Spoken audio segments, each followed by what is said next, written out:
രാഷ്ട്രീയ കേരളം ഉറ്റുനോക്കുന്ന ശബരിമല സ്വർണ്ണക്കടത്ത് വിവാദത്തിൽ പുതിയൊരു അധ്യായം കൂടി കുറിക്കപ്പെട്ടിരിക്കുകയാണ്. മുഖ്യമന്ത്രി പിണറായി വിജയനും കേസിലെ മുഖ്യപ്രതിയായ ഉണ്ണികൃഷ്ണൻ പോറ്റിയും ഒന്നിച്ചുള്ള ദൃശ്യം സോഷ്യൽ മീഡിയയിൽ പങ്കുവച്ചതിന്റെ പേരിൽ കോൺഗ്രസ് നേതാവ് എൻ സുബ്രഹ്മണ്യനെ പോലീസ് അറസ്റ്റ് ചെയ്തതോടെ പോരാട്ടം തെരുവിലേക്ക് നീങ്ങുകയാണ്. അതായത് കഴിഞ്ഞ ദിവസം എൻ സുബ്രഹ്മണ്യൻ തന്റെ ഫേസ്ബുക്ക് പേജിലൂടെയാണ് വിവാദമായ ചിത്രം പങ്കുവച്ചത്. മുഖ്യമന്ത്രി പിണറായി വിജയനും സ്വർണ്ണ കള്ളക്കടത്ത് കേസിലെ പ്രതി ഉണ്ണികൃഷ്ണൻ പോറ്റിയും ഒന്നിച്ചു നിൽക്കുന്ന ചിത്രത്തിനോടൊപ്പം പിണറായി വിജയനും ഉണ്ണികൃഷ്ണൻ പോറ്റിയും തമ്മിൽ ഇത്രമേൽ അഗാധമായ ബന്ധമുണ്ടാകാൻ എന്തായിരിക്കും കാരണം എന്ന കുറിപ്പും അദ്ദേഹം നൽകിയിരുന്നു. ചിത്രം പ്രചരിച്ചതോടെ സർക്കാർ സംവിധാനങ്ങൾ ഉണർന്നു. CPM നേതൃത്വം ഉടൻ തന്നെ പ്രതിരോധം തീർത്തു.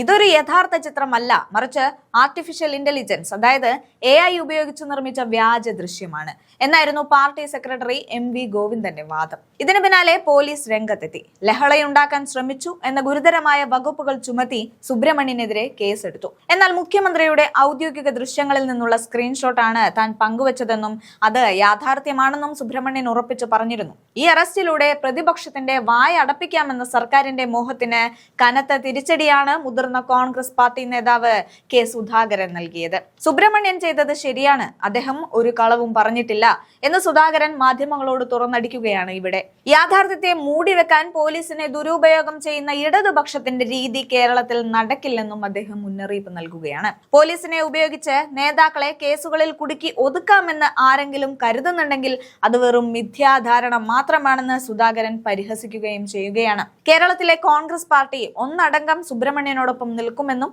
ഈ അനീതിക്കെതിരെ ശക്തമായി പോരാടുമെന്നും അദ്ദേഹം വ്യക്തമാക്കുന്നുണ്ട്. മുഖ്യമന്ത്രിയും സ്വർണ്ണക്കടത്ത് പ്രതിയും തമ്മിലുള്ള അന്തർധാര വെളിച്ചത്തായപ്പോൾ ഉണ്ടായ പരിഭ്രാന്തിയാണ് ഈ വേട്ടയാടലിന് പിന്നിലെന്നാണ് പ്രതിപക്ഷം വിശ്വസിക്കുന്നത്. AI സാങ്കേതികയുടെ പേര് പറഞ്ഞ് തടി തപ്പാൻ ശ്രമിക്കുന്ന സർക്കാരിനെ ജനങ്ങൾക്ക് മുന്നിൽ തുറന്നു കാട്ടാനാണ് കോൺഗ്രസിന്റെ തീരുമാനമെന്നും അദ്ദേഹം ഉറപ്പിച്ചു പറയുകയാണ്.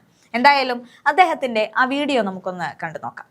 ഞാൻ അതിൽ കടുത്ത പ്രതിഷേധമുണ്ട്. എനിക്ക് അതിനകത്ത് സുബ്രഹ്മണ്യൻ പറഞ്ഞതാണ് ശരി.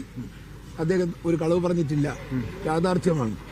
ആ യാഥാർത്ഥ്യത്തെ മറച്ചുവെക്കാൻ പോലീസിനെ വിനിയോഗിക്കുകയാണ് ഇടതുപക്ഷം.